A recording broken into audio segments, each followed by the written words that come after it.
AI से आपने text बनवाया होगा, इमेज बनवाया होगा, पर इससे हम और रियल लाइफ की क्या-क्या प्रॉब्लम सॉल्व कर सकते हैं। सपोज़ किसी की एक शॉप है और उसमें बहुत सारे प्रोडक्ट्स हैं, वो उसको ऑनलाइन लेना जाना चाहता है। तो इसका मतलब उन सब की फ़ोटो जो बनानी होंगी, वो उसे डिजिटाइज़ करनी होगी, ऑनलाइन पे ले जाना है। या आपकी कोई आप फैक्ट्री है, उसमें इन्वेंट्री है, उसमें बहुत सारी चीज़ें हैं, उसकी इमेजेस लेनी है। या वेस्ट जो होता है उसे सॉर्ट करना है इमेज लेकर। तो इन सब चीज़ों को कैसे सॉल्व कर सकते हैं? एआई की हेल्प से इन सब को सॉल्व कर सकते हैं, क्योंकि बहुत सारी टेक्नोलॉजी आ गई हैं। तो इस एपिसोड में मैं वही बात करने वाला हूँ, beat CNN, computer vision, vision transformer, diffuser, इनका क्या यूज़ है, ये कब शुरू हुई थी, सब में डिफरेंस क्या है, आपको कौन सा टूल यूज़ करना चाहिए। तो इस एपिसोड में मैं आपको पूरा बताऊंगा कि कौन कौन सी इमेज से रिलेटेड टेक्नोलॉजीज एआई की हैं, उनकी टाइमलाइन, उनके बीच का डिफरेंस, कब आपको कौन सा टूल यूज़ करना चाहिए, और मैंने वो यूज़ केस भी डिस्कस किए हैं जो आप एआई की हेल्प से सॉल्व कर सकते हैं। तो चलिए देखते हैं। तो चलिए हम समझते हैं यहाँ पे कंप्यूटर विजन और इमेज एआई, उनका क्या रोल रहा है और कैसे ये टेक्नोलॉजीज आगे बढ़ी हैं। तो इसमें सबसे पहले हमें एक चीज़ समझनी होगी, कंप्यूटर विजन ये काफ़ी समय पहले ही आ गया था, और ये जो है ये एआई की फील्ड है जो कि फोकस होती है जिसमें मशीन को अगल बगल की चीज़ें समझना, जो कुछ भी है वो चीज़ों को देखना और उसे इंटरप्रेट करना, जो कुछ भी विजुअल इनपुट उसे मिल रहा है, चाहे कैमरा के थ्रू मिल रहा हो या कोई उसे इमेज दे रहा हो। तो कंप्यूटर विजन काफ़ी समय पहले ही आ गया था, और ये यूज़ किया जाता था रिकग्निशन में, डिटेक्शन में, सेगमेंटेशन में, क्लासिफिकेशन में, जनरेशन में, और इसके मेनली टास्क इंक्लूड रहे image classification, object detection, segmentation, OCR, image generation. तो कंप्यूटर विजन एक तरह से हम बोल सकते हैं सब फील्ड ऑफ एआई, जिसमें मशीन को अगल बगल में देखना और जो विजुअल इनपुट मिल रहे हैं उनको इंटरप्रेट करके उन्हें प्रोसेस करना। टाइमलाइन अभी हम कहीं समझें जो की इमेज एआई टेक्नोलॉजीज की है तो 1998 से शुरू हो गया था। 2012 में जब सीएनएन, जो कन्वोल्यूटेड न्यूरल नेटवर्क ने जब इमेजनेट का कंपटीशन जीता, तो वो एक काफ़ी बड़ा अचीवमेंट था। फिर 2014 में गैन आया जो मिस्टर इयान गॉडफेलो के द्वारा।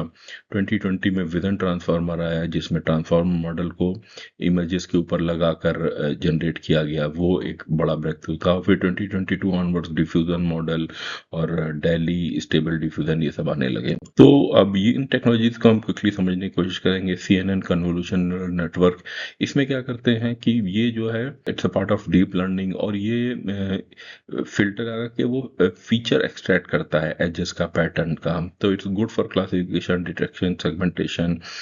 इसमें काफ़ी अच्छी एक्यूरेसी रहती है, specially for the small and medium data set. पर लॉन्ग रेंज डिपेंडेंसी में प्रॉब्लम होती है। सिमिलरली लिमिटेड स्पेशल रीजनिंग, मतलब ये हुआ कि कहीं एक पिक्चर में object one, object two, object three, object ten इस टाइप से हैं, तो वो उन ऑब्जेक्ट्स को तो क्लासी आइडेंटिफाई कर लेगा कि ऑब्जेक्ट वन है, ये ऑब्जेक्ट एट है, ये ऑब्जेक्ट नाइन है और ये टेन है। पर लेट्स से आपको यह फाइंड आउट करना है कि ऑब्जेक्ट वन और टेन के बीच में कितना डिफरेंस है, कितनी दूरी है, उसमें वो उतना अच्छा काम नहीं कर पाता है। तो that is what the special reasoning is की पिक्चर के अंदर आपको कहीं पता लगाना है कि एक कोई पिक्चर है जिसमें कई बिल्डिंग है, रोड है, और ये समझना है कि वो बिल्डिंग पास में है, दूर में है, रोड उसके पास में है। तो वो ये तो समझ लेगा कि ये बिल्डिंग है, ये रोड है, पर ये बिल्डिंग पास में है पिक्चर के हिसाब से, दूर है, वो निकालने में सीएनएन में चैलेंज होता है। गैन जो है जो 2014 में आया, उसका ये रहा कि मिस्टर इयान गॉडफेलो ने जो मॉडल रखा उसमें ये था कि दो एआई मॉडल उन्होंने किए कि एक जो है वो जनरेट करेगा एक इमेज को, और दूसरा जो है वो उसे बिन लगाएगा कि अच्छा ये जो इमेज जनरेट हुई है अच्छी है, गलत है, फेक है, कैसी है। और जो मॉडल टू ने जो कुछ भी कमियां निकाली वो फिर से मॉडल ए को दिया जाएगा to improve and generate again, जो अगली इमेज फिर से बनाओ जो कुछ भी मॉडल टू ने कमियां बताई है। तो फिर से वो बनाएगा, फिर से मॉडल टू से इवेल्युएट करेगा। तो this is called generator and discriminator. वो एक दूसरे के अगेंस्ट मैं एक तरह से कॉम्पीट कर रहे हूँ। उससे क्या होगा कि बहुत अच्छी इमेज निकल के आती है, हाई क्वालिटी जनरेट होती है। And of course it's unsupervised learning, क्योंकि वो एक दूसरे के साथ ही कॉम्पीट करके निकलते जा रहे हैं। बट इसमें चैलेंज वही है, अनस्टेबल ट्रेनिंग, कैसे आप उसे ट्रेन करेंगे, और मॉडल कोलैप्स का भी एक रिस्क रहता है। इसके बाद जो आता है एक vision transformer.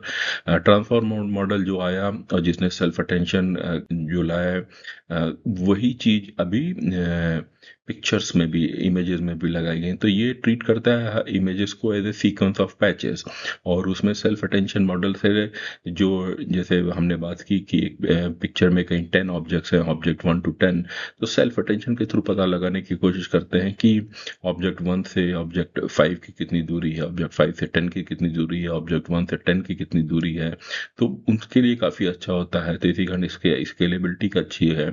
It's better on large data set, but of course ये डेटा हंग्री है, और of course it's slower then CNN on small data set. तो कहीं आपके पास बहुत ज़्यादा डेटा नहीं है, तो शायद आप CNN पे ही जाना चाहेंगे, पर बहुत सारा डेटा है, और फिर उसके बाद बहुत सारे और डेटा सेट है जिस पे आपको प्ले करना है, तो विजन ट्रांसफार्मर अच्छा होगा। डिफ्यूजन मॉडल जो है वो हमने जैसे बाकी जनरेटिव एआई में, जैसे टेक्स्ट मॉडल में क्या होता है कि वो हमेशा नेक्स्ट बेस्ट वर्ड प्रेडिक्ट करने की कोशिश करता है, और उसी से एक पैसेज, एक पोस्ट और एक स्टोरी बन जाती है। तो डिफ्यूजन मॉडल दूसरा है, मतलब वो कोई एक नॉइजी इमेज लेकर शुरू करेगा। नॉइजी इमेज का मतलब ये है, जैसे टीवी स्क्रीन में कई बार आपको वो एक मतलब नॉइजी जो एक इमेज टाइप की आती है, और उसे आप उसमें से आप हटाते जाइए, डी नॉइज उसे करते जाइए, और उससे मैं बोलूँगा उभर के आती है पिक्चर। तो वो डिफ्यूजन मॉडल, दैट इज उसका कॉन्सेप्ट है। ये यूज़ किया था डेली 2 में, मिड जर्नी में, स्टेबल डिफ्यूजन में। इसमें काफ़ी हाई रियलिस्टिक चीज़ें आती हैं, ट्रेनिंग काफ़ी स्टेबल है, बट ऑफ कोर्स इसमें हैवी कंप्यूट रहता है और स्लो इन्फरेंस है। तो ये ML DL इन सब में रिलेशन क्या है, तो ये याद रखिए कि CNN जो है डीप लर्निंग का पार्ट है, which again is a part of machine learning. GAN जो है डीप लर्निंग का पार्ट है, बट शायद generative adversarial network generative word 2014 में गैन नहीं दिया, तो इसी कारण इसे एक ब्रिज बोल सकते हैं जेन AI का। Vision transformer of course part of deep learning. Diffusion model again generative या जेन AI का पार्ट है, और ये सब जो है अंडरलाइन जो है वो इनका न्यूरल नेटवर्क है, which again is a deep learning.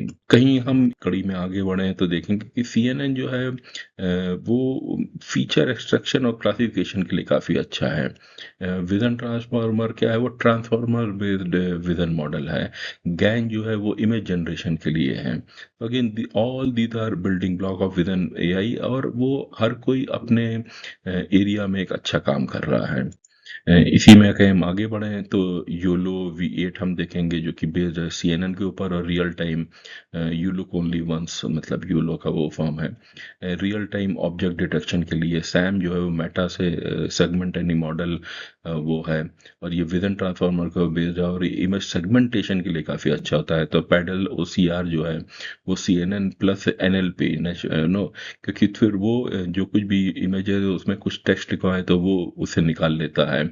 Diffusers होते हैं वो गैन और डिफ्यूजन के ऊपर बेस्ड है, और टेक्स्ट टू इमेज जनरेशन के लिए काफ़ी अच्छे रहते हैं। इसी में हम आगे बढ़ेंगे तो एक टूल होता है रीटूल, जो कि एक लो कोड टूल है, और ये बिल्ड करने के लिए, कहीं आपको डैशबोर्ड बिल्ड करना है, admin tool using AI build करना है, तो काफ़ी अच्छा है। ग्लाइड जो है वो नो कोड टूल है दैट वे, और ये आपको मोबाइल या वेब ऐप डेवलप करनी है from based on the spreadsheet और PPT and all those thing, तो ग्लाइड बहुत ही अच्छा टूल है। हगिंग फेस जो है वो मॉडल हब के ऊपर बेस्ड है, और होस्ट डिप्लॉय करता है वेरियस अदर मॉडल।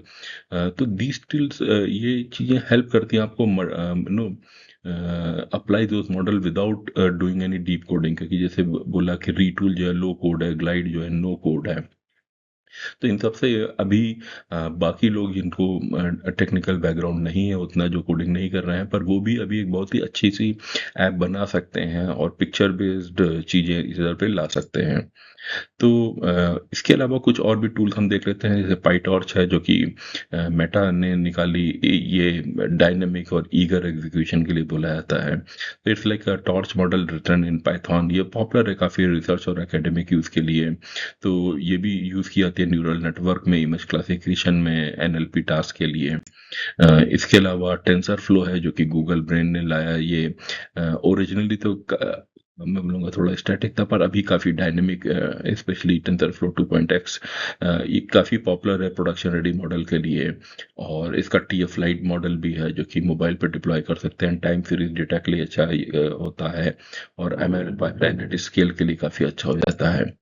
फिर ओपन सीवी एक टूल है जो कि real time image and video processing के लिए बहुत अच्छा है। इसके पॉपुलर फीचर वही हुआ कि space face detection, object tracking, image filter and transformation, और इसके यूज़ के surveillance, medical imaging and robotic vision के लिए अच्छा है। हगिंग फेस जो ये यूज़ होता है transformer for NLP vision audio. इसके अंदर जो और मॉडल है बर्ड, जीपीटी, क्लिप विस्पर, और एग्जाम्पल इसका beat sentiment analysis by looking at the picture, और टेक्स्ट समराइजेशन, इमेज को कैप्शन करना, आपने उसे इमेज फीड कर दिए तो वो शायद इमेज को समझ के उसमें कुछ अप्रोप्रिएट कैप्शन लगा के दे देगा। इसके अलावा डिफ्यूज़र मॉडल हैं जो हगिंग फेस की ओर से हैं। स्टेबल डिफ्यूज़न काफ़ी अच्छा है, जो टेक्स्ट से इमेज बनाने के लिए हम आपने कई टूल देखेंगे, उनका अंडरलाइन यही है, इमेज को इन पेंटिंग कुछ करना है, स्टाइल ट्रांसफ़र करना है, तो उसके लिए डिफ्यूज़र काफ़ी अच्छा रहता है। इसके अलावा ओनेक्स है जो कि ओपन न्यूरल नेटवर्क एक्सचेंज। तो ये मेनली वेरियस एमएल फ्रेमवर्क के बीच में इंटरऑपरेबिलिटी का काम करता है। ये मॉडल एक्सपोर्ट कर सकता है from PyTorch to TensorFlow, mainly edge devices पर रन करने का मतलब जो आपका मोबाइल हो गया या कोई भी और एज डिवाइसेस हैं, और डिप्लॉयमेंट इसका सी प्लस प्लस और जावा स्क्रिप्ट रहता है। तो इसके अलावा गिटहब ऑफ कोर्स जो ओवरऑल जिस पे हम सभी कोड रहता है, विच इज आई विल से GitHub is true for all the thing and not only for the image based thing. तो ओपन सोर्स मॉडल कोड और रिसर्च के लिए इसमें आपको प्री ट्रेन मॉडल मिल जाएंगे, ट्रेनिंग स्क्रिप्ट मिल जाएगी, कोलैबोरेशन डेमो मिल जाएंगे, और quick model customization and deployment के लिए आपको यहाँ पे काफ़ी अच्छा मिल जाएगा। इसके अलावा कैगल बहुत अच्छी चीज़ है, क्योंकि जितने भी बहुत सारे इसमें कंपटीशन होते रहते हैं, कैगल पे आप जाइएगा तो देखिएगा बहुत सारी इमेजेस और कई चीज़ें आपको मिल जाएंगी, और इसमें आप ट्राई कर सकते हैं, क्योंकि इनके पास एक डेटा सेट है इमेजेस का, और प्री बिल्ट ट्रेनिंग पाइपलाइन है, और आप रीयूज करते हैं शेयर मॉडल, तो ये काफ़ी अच्छा रहता है, क्योंकि इमेज बेस्ड चीज़ों कराने के लिए आपके पास इमेजेस होनी चाहिए। अब आप कहाँ से लाएंगे उतनी सारी, या तो आप फोटो क्लिक कीजिए और लाइए। तो कैगल पे आपको ये एक रिपोजिटरी, एक लाइब्रेरी मिल जाती है जहाँ पे बहुत सारी फोटो हैं, बहुत सारी मतलब बहुत सारी, जिनके थ्रू आप अपना जो कुछ भी आपको बनाना है वो बना सकते हैं इन इमेजेस के बेस पे। तो अगेन हम कहीं कैटेगरी और रोल वाइज करें तो C N N GAN vision transformer हम बोलेंगे तो ये कोर आर्किटेक्चर में चले जाते हैं। C N N GAN vision transformer ये बैकबोन है विजन एआई के। हमने कुछ मॉडल देखे, YOLO V8, SAM, Paddle, OCR, these are applied model, और ये टास्क परफॉर्म करते हैं जैसे कुछ डिटेक्ट करने के लिए, या रीड करने के लिए, जनरेट करने के लिए। और रीटूल, ग्लाइड, हगिंग फेस है, ये ऐप एंड डैशबोर्ड डेवलपमेंट के लिए हैं। तो ये एप्लीकेशन बिल्डर्स हैं, जैसे रीटूल, ग्लाइड मतलब लो कोड नो कोड इन सब करके। तो ये समझना जरूरी है कि जहाँ पे CNN गैन विजन क्योंकि कई चीज़ें यहाँ पर में मिक्स होती जाती हैं और लगता है कि ये क्या डिफरेंस है। तो CNN GAN vision transformer core architecture हो गया, जो अप्लाइड मॉडल हो गया वो yellow V8, SAM, Paddle, OCR हो गया, और जो एप्लीकेशन आप बनानी है, कुछ आपको बिल्ड करनी है, कोई एक app based on images and all, तो आप रीटूल, ग्लाइड, हगिंग फेस इन सब का यूज करेंगे। तो again just to again to summarize this things, object detection के लिए जैसे योलो V8 लेंगे, इमेज सेगमेंटेशन के लिए आप सैम लेंगे, लो कोड प्लेटफॉर्म जो है वो रूट रीटूल लेंगे, no code app builder Glide लेंगे, OCR का कुछ काम करना है, कहीं से पढ़ना भी है इमेज के ऊपर से, जैसे किसी चेक के ऊपर क्या लिखा हुआ है वो पढ़ना है, तो उसके लिए आप पेडल OCR लेंगे। तो योलो वही हुआ, यू लुक ओनली वंस। इसका जो इस वक्त का जो हम बोलेंगे जो अल्ट्रा एनालिटिक्स जो से डेवलप कर रहे हैं, और इसमें रियल टाइम ऑब्जेक्ट डिटेक्शन का फैसिलिटी है, instant segmentation, pose no estimation, और फास्ट एंड एक्यूरेट मतलब तो एक बार उसने देखा और जैसे वो क्या तो सेल्फ ड्राइविंग कार में ये यूज़ हो सकता है, या कोई आप क्राउड को वो देख रहे हैं उसको बस आपने एक बोलते हैं ना एक नज़र डाल के बस तुरंत एक ही बार देखने का मिला मौका मिला और उसी में ही उसने डिटेक्ट कर लिया जो कुछ भी वेदर आप किसी पर्सन को आइडेंटिफाई करना चाह रहे हैं, लोकेट करना चाह रहे हैं, या कुछ डेंजरस चीज़ आपको लग रही है, तो इसी कंडीशन से सीसीटीवी मॉनिटरिंग में काफ़ी यूज़ किया जाता है। ऑटोनॉमस व्हीकल मतलब उसके लिए बहुत ज़रूरी है, और इंडस्ट्रियल इंस्पेक्शन में बहुत चीज़ें ज़रूरी हैं। तो आप जैसे सीसीटीवी मॉनिटरिंग का मैंने वही जो समझाया कि आप क्राउड का बिहेव, क्राउड को देख रहे हैं, क्राउड आती जा रही है, आप वही सीसीटीवी से मॉनिटर कर रहे हैं। जो कैमरा की एक रेंज होगी, कोई सपोज कोई person is passing through that range, तो बस उतना ही टाइम है, उसमें ही उसे समझ लेना है, आइडेंटिफाई कर लेना है कि maybe if you are looking for that person, उसी रेंज में आप जल्दी से पकड़ लेंगे। सिमिलरली जो ड्राइवरलेस कार हैं, ऑटोनोमस व्हीकल, उनके पास भी इतना टाइम नहीं है कि वो सेंट्रल उसे सर्वर से पता लगाएं, तो वो कुछ एज डिवाइसेस के पास ही उन्हें जो कुछ भी इफ द सेंस है डेंजर की आगे कुछ ब्लॉकेज है, जो कुछ भी है, उन्हें तुरंत वो ऑब्जेक्ट डिटेक्ट करना है और एक्शन भी लेना है। तो इन सब के लिए योलो काफ़ी यूज़ किया जाता है। इसके अलावा जो आया वो सैम होता है, which is segment anything model, which is from the Meta. तो सेगमेंट जिसमें एक इमेज के अंदर कई बहुत सारे ऑब्जेक्ट हैं, उन्हें सेगमेंट करना चाह रहे हैं कि वो कुछ भी हो सकता है। To start with a simple example, कहीं एक इमेज में कुछ फ्लैग्स हैं और कुछ टेबल्स हैं और कुछ कॉइन्स की इमेजेस बनी हुई हैं, तो उन सबको अलग अलग सेगमेंट करना होगा। तो वो ये काम बहुत ही इजीली कर सकता है, इसी कारण इमेज को फिर फाइनली टैग भी कर सकता है, प्रॉम्प्ट बेस्ड सेगमेंटेशन कर सकता है। आप उसे जैसा बताते जाएंगे। और एक और जो एडवांटेज है, ये even the unseen object, the object जो जिसके लिए सैम की ट्रेनिंग नहीं हुई थी, उनको भी ये पता लगा सकता है। इसी कारण ये मेडिकल इमेजिंग में काफ़ी काम आ रहा है, क्योंकि कई चीज़ें जो शायद ट्रेनिंग के टाइम पे नहीं बताई गई, फिर भी वो जो वेरियस रिपोर्ट्स आती हैं, विजुअल रिपोर्ट, उन्हें देखकर आइडेंटिफाई करके कि हाँ there is something else which doctor should look upon it. और सिमिलरली AR VR इन्वायरमेंट में कंटेंट एडिटिंग के लिए ये सैम यूज़ होता है। इसके अलावा जो रीटूल हमने बात की, जो कि again it's a low code platform, build internal application apps quickly. इसके यूज़र जो हैं developer, product manager, drag drop करके और API के साथ कनेक्ट करके आप बहुत सारी चीज़ें बना सकते हैं, like from admin dashboard to many other things. Glide जो है हमने बात की थी, which is no code platform. तो उसकी पावर यही है कि आपके पास एक पावर पॉइंट है, एक्सेल है, और इन सब के पीछे जो कुछ भी डेटा है उससे आपको एक ऐप बनानी है, तो ग्लाइड इज़ वेरी गुड। तो Google sheet to mobile web apps कर सकते हैं, तो ये गुड है नॉन डेवलपर्स के लिए। कोडिंग नहीं चाहिए, और ये क्विकली सिंक करता रहता है। स्प्रेडशीट के अंदर कहीं डेटा चेंज हो रहा है, एक्सेल के अंदर डेटा चेंज हो रहा है, तो ऐप में भी वो सब हो जाता है। तो ये इवेंट मैनेजमेंट के लिए, स्टूडेंट डायरेक्टरीज के लिए, ऑर्डर ट्रैकिंग के लिए आपको एक विजुअल डैशबोर्ड मिलता जाता है, कहीं आप ग्लाइड को यूज़ करेंगे।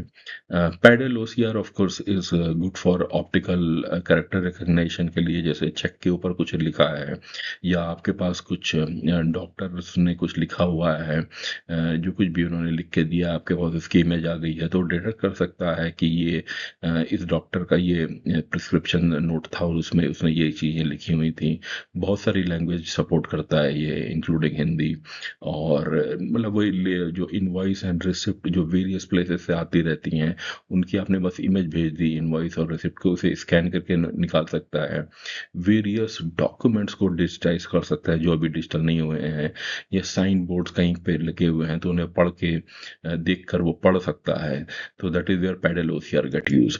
तो हम कुछ यूज केस लेते हैं, जैसे प्रॉब्लम कहीं आइडेंटिफाई करना है कि ये कैट है, डॉग है, तो अगेन जैसे क्लासिकल कंप्यूटर विजन थिंग, तो मैनुअल फीचर एक्सट्रैक्शन करने का है, तो इसमें आप CNN ही यूज़ कर लेंगे, दैट्स गुड इनफ।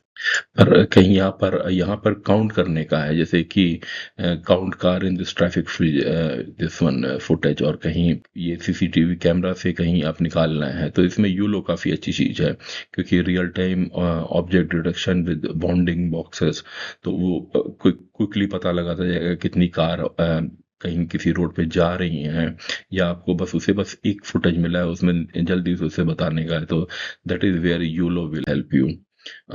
जो इनेबल करना है यूज़र को to cut object with one click, तो उसमें segment any model which is SAM वो यूज़ करता है, जो कि ट्रांसफॉर्मर बेस्ड है। तो कुछ और भी हम केसेस लेते हैं इसी टाइप से। कहीं हमने बात की कि कुछ प्रिंटेड या हैंड रिटन मेनू इमेजेस हैं, आप चाहे वो रेस्टोरेंट में गए हैं तो वो मेनू है, या कोई भी और मेनू है, या कोई भी और प्रिंटेड चीज़ हो, उसमें कुछ इमेज भी बनी हुई है, कुछ लिखा भी हुआ है, जो कि कई लैंग्वेजेस में हो सकता है, तो उन सबको पढ़ना उसके लिए पैडल ओसीआर यूज़ होगा। अ, अब कहीं किसी आर्टिस्ट को ही wants AI to draw something from imagination, तो टेक्स्ट टू इमेज यूज करना है विद लेटेंट डिफ्यूजन, तो आप वहाँ पर डिफ्यूजन यूज करेंगे, डिफ्यूजर यूज करेंगे। कोई मैनेजर जो है वो रिव्यू करना चाहता है एआई टैग्ड इमेजेस, तो उसके लिए जो है वो low code UI with back end integration, तो आप यहाँ पर यूज करेंगे रीटूल।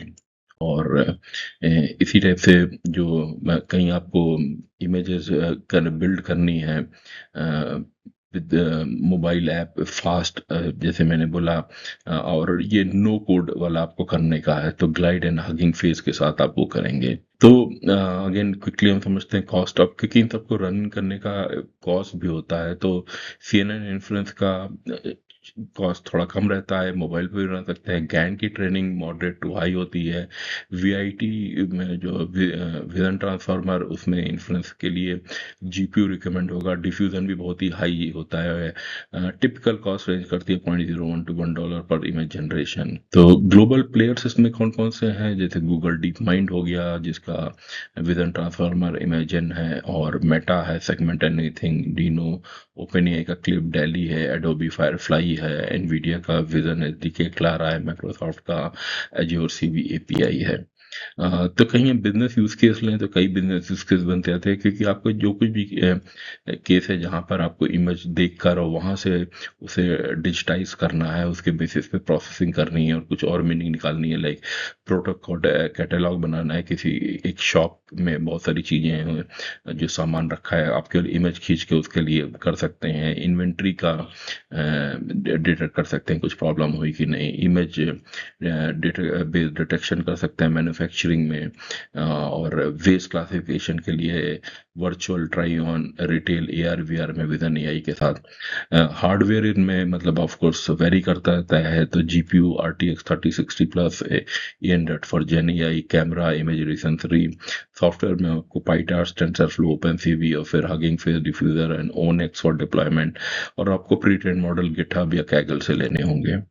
तो एक तरह से इस सेक्शन पे आकर कहीं मैं समराइज करूं तो आप स्टार्ट करिए प्री ट्रेन मॉडल से, विजन इसे कैटलॉग बनाइए for the waste and safety and quality, choose CNN for classification, vision transform for advance recognition and GAN for generation, और gen AI image tool high quality but high cost.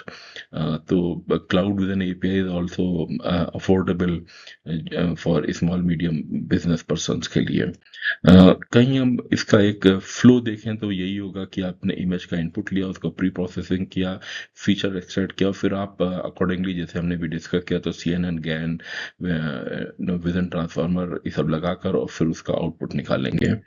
तो मतलब real world application के product catalogue का करने की कोशिश करें, एक यूज केस लें, तो आप पहले तो जो वेयर हाउस या जहाँ कहीं से आप इमेजेस लेंगे, फिर vision transformer plus OCR plus object detection करेंगे। आउटपुट जो होना चाहिए वो ऑटो टैग प्रोडक्ट होना चाहिए विद स्पेक, जो कुछ भी डिफरेंट प्रोडक्ट्स हैं उनका कलर साइज टाइप क्या है, टूल्स आप YOLO V8 Paddle OCR vision transformer या ओपन CV यूज कर सकते हैं। तो एक काफ़ी अच्छा 90% फास्टर कैटलॉग क्रिएशन बन जाएगा आपका, क्योंकि कई बिजनेसमैन की रिक्वायरमेंट रहेगी कि उनके पास जो कुछ भी प्रोडक्ट है वो ऑनलाइन उसे लाना चाह रहे हैं, कैटलॉग करना चाह रहे हैं। तो that is what is the use case we can think of it by, as I mention, कौन सा मॉडल आपको यूज करना है, कौन सा टूल यूज करने का है। तो या तो this sort of telling inventory के लिए भी आप इमेज कैप्चर कीजिएगा, डिटेक्ट कीजिएगा यूलो और सैम से, उसे क्लस्टरिंग कीजिएगा क्लिप से, फिर स्पेक रिट्रीवल आप करना चाहेंगे थ्रू रैक के थ्रू GPD डिस्क्रिप्शन, और फिर अपलोड करेंगे प्लेटफॉर्म पे। तो रैक जो है वो रिट्रीवल ऑगमेंट जनरेशन जो है वो आपको जो कुछ भी उसके पास जो इमेजेस आई हैं तो आप उसे एक कॉन्टेक्स्ट मिल जाएगी और उस हिसाब से वो एक बेटर आउटपुट दे पाएगा। इन सबको करने के लिए ऑफ कोर्स पाइथन, पाइटॉर्च और टेंसरफ्लो का बेसिक आना चाहिए। Pre train model yellow, VIT, vision transformer या क्लिप का होना चाहिए। प्रॉम्प्ट इंजीनियरिंग फॉर जीपीटी और लैग चेन, और क्योंकि रैक के लिए होता है और एपीए फॉर ऑटोमेशन के लिए जरूरी हो जाती है। तो again to summarize here, object के लिए आपने योलो V8 ऑब्जेक्ट डिटेक्शन के लिए यूज करेंगे। सेगमेंट के लिए Sam, segment anything model Meta का है। रीड करने के लिए पैडल OCR यूज करेंगे। टेक्स्ट के लिए GPT-4 यूज करेंगे। रीटूल एंड ग्लाइड आप यूज करेंगे फॉर द कोड टूल्स आपको कहीं यूज करने हैं। तो ऑफ कोर्स इसके बेनिफिट तो बहुत कुछ हैं, क्योंकि इससे मतलब 10 टाइम्स फास्टर इन्वेंट्री की कैटलॉगिंग कर सकती है। No manual spec entry, bundle कर सकते हैं चीज़ों को। B2B सेल्स में आपको काफ़ी अच्छा रहेगा। इन्वेंट्री की एक नॉलेज है या प्रोडक्ट का कैटलॉग बन गया तो आप ऑनलाइन बिजनेस ले जाना चाह रहे हैं। फिर कस्टम लिस्टिंग आप कर सकते हैं just for the with the photo. तो अगेन आपको डिफरेंट इमेजेस खींचनी from various angle, use YOLO Sam for part detection. Group similar item है। क्लिप एम्बेडिंग जीपीटी के साथ आप वो जनरेट करेंगे टैग्स। रैक के साथ आप रिट्रीवल ऑगमेंट जनरेशन का टेक्निकल एस्पेक्ट निकालेंगे और फिर अपलोड करेंगे लिस्टेड फ्रंट को थ्रू एपीआई हो या जो कुछ भी आपका इंटरफेस है। एआई टेक्नोलॉजी यहाँ पे जो चाहिए होंगी वो CNN, YOLO V8 vision transformer, CLIP, क्योंकि सिमिलरिटी रिसर्च के लिए काफ़ी अच्छा रहता है। RAG retrieval augment specific generation, GPT-4 natural language generation, Paddle OCR जो है वो कुछ लिखा हुआ है जो प्रिंटेड चीज़ें उसको लगाने के लिए। लैंग चेन जो है वो इन सब चीज़ों को पूरा एक ऑटोमेट करके with a memory, with a logic, it will help you. कहीं अब हम अगला यूज केस कहीं लें कि AI for defect detection in manufacturing, तो आपको क्या क्या स्टेप करने होंगे। आपको ऑटोमेट, भले तो विजुअल इंस्पेक्शन होना चाहिए, इसे आप ऑटोमेट करें। आइडेंटिफाई करना होगा जैसे उसमें कि कहीं डिफेक्ट का क्या मतलब है, कुछ स्क्रैच होगा, क्रैक होगा या कलर कुछ गड़बड़ हो गया, डेंट पड़ गया होगा। तो इन सब चीज़ों को रियल टाइम पे इंस्पेक्ट करना है, असेंबली लाइन में क्वालिटी इंप्रूव करनी है और जो ह्यूमन एरर को रिड्यूस करना है। जो टेक्नोलॉजीज आप यूज़ करेंगे वो CNN, YOLO, with vision transformer, defect classification के लिए, एनोमली डिटेक्शन के लिए आप ऑटो इनकोडर और गैन का यूज़ करेंगे। इमेज सेगमेंटेशन के लिए सैम है या यूनेट है, और रियल टाइम कैमरा और GPU इंफ्रेंस आप करेंगे। तो आप कैमरे से फोटो खींचेंगे, frame by frame pre process करेंगे, उसका इन्फ्रेंस करेंगे और फिर रिजल्ट से वो एक डैशबोर्ड पर निकालते जाएंगे कितने डिफेक्ट और क्या क्या प्रॉब्लम आई। और इन सब के लिए हार्डवेयर एंड टूल जो NVIDIA का जेटसन यूज़ कर सकते हैं, GPU डिवाइस यूज़ कर सकते हैं। हाई स्पीड इंडस्ट्रियल कैमरा आपके पास होना चाहिए एंड सॉफ्टवेयर जो है वो OpenCV, PyTorch, रोबोफ्लो या टेंसर RT यूज़ कर सकते हैं। एंड ऑफ कोर्स बेनिफिट तो बहुत हैं, क्योंकि आप डिफेक्ट डिटेक्शन की एक्यूरेसी हम बोल सकते हैं अप टू 90-95% रह जाती है। Remember these things are working 24/7, तो उसमें जीरो फटीग है। और visual defect detection for tracing also it is good. Similarly कहीं हम AI को यूज़ करें for the waste classification using vision, क्योंकि वेस्ट जो है उसे सॉर्टिंग करना, उसमें कई टाइप के ऑब्जेक्ट्स होते हैं, वो काफ़ी मैनुअली प्रॉब्लमेटिक होता है, इवन डेंजरस भी मैं बोलूँगा होता है, क्योंकि कई बार शार्प ऑब्जेक्ट होते हैं या कुछ अनहाइजीनिक ऑब्जेक्ट हैं। उन सब की सॉर्टिंग के लिए तो सस्टेनेबिलिटी के अलावा इवन ह्यूमन की सेफ्टी के लिए भी हम AI को यहाँ पे यूज़ कर सकते हैं। तो मतलब प्रॉब्लम स्टेटमेंट निकालने तो मतलब क्या है, मैनुअल सॉर्टिंग बहुत ही इनएफिशिएंट है। AI से आप आइडेंटिफाई कर सकते हैं इमेजेस से, जैसे हमने अभी उसमें पूरे में बात की, plastic, glass, metal, paper, bio waste, sharp object, इन सबको। और फिर हम स्मार्ट बिन इनेबल कर सकते हैं, क्योंकि इन सब चीज़ों को करके अलग से वो यहाँ पर रिसाइकलिंग के डालना है या कहीं और डालना है, वो सब किया जा सकता है। अगेन यहाँ पर require technology CNN, vision transformer, mobile net, multi class classification होना चाहिए। डेटा सेट आप ट्रैश नेट, टैको या custom waste data set use कर सकते हैं और इसको डिप्लॉय कर सकते हैं मोबाइल, जेटसन और क्लाउड के थ्रू। तो कई इम्प्लीमेंटेशन ओवरऑल फ्लो बोलेंगे तो आप कैमरा से इनपुट लीजिएगा, ऑब्जेक्ट को डिटेक्ट कीजिएगा, वेस्ट टाइप को क्लासीफाई कीजिएगा और फिर एक्शन लीजिएगा, सॉर्ट करना है या बिन में डालना है, जैसा भी है। तो अगेन इसके भी बहुत सारे बेनिफिट हैं। बहुत ही अच्छी क्लासिफिकेशन किया सकता है, 80 to 90 और 95%। स्मार्ट रिसाइकलिंग बिन बना सकते हैं। और ये म्यूनिसिपैलिटी फैक्ट्रीज के लिए जहाँ पर जो कुछ भी उनका वेस्ट होता है उसे प्रॉपर डिस्पोज करने के लिए सही से निकाल सकता है। और उस हिसाब से लैंडफिल जो है वो कंटेमिनेट ना हो, मतलब जो कचरा ऐसे इधर उधर डाल देते हैं उससे लैंड भी खराब होती है। तो हम से सॉर्ट कर सकते हैं कि कौन सा चीज़ यहाँ पे कहाँ पे डिस्पोज ऑफ किया जाए। तो these are the advantages of that. To summarize I will say कि ये सब जो टूल हैं ये मॉडर्न एआई वर्कफ्लो को एक तरह से पावर कर रहे हैं, from vision to automation to no code solution. मतलब वो देखने से लेकर उन चीज़ों को ऑटोमेट करना, सॉर्ट करना, क्लासीफाई करना, सेगमेंट करना, और ये अभी नो कोड सोल्यूशन है तो इससे बहुत ही अच्छा है।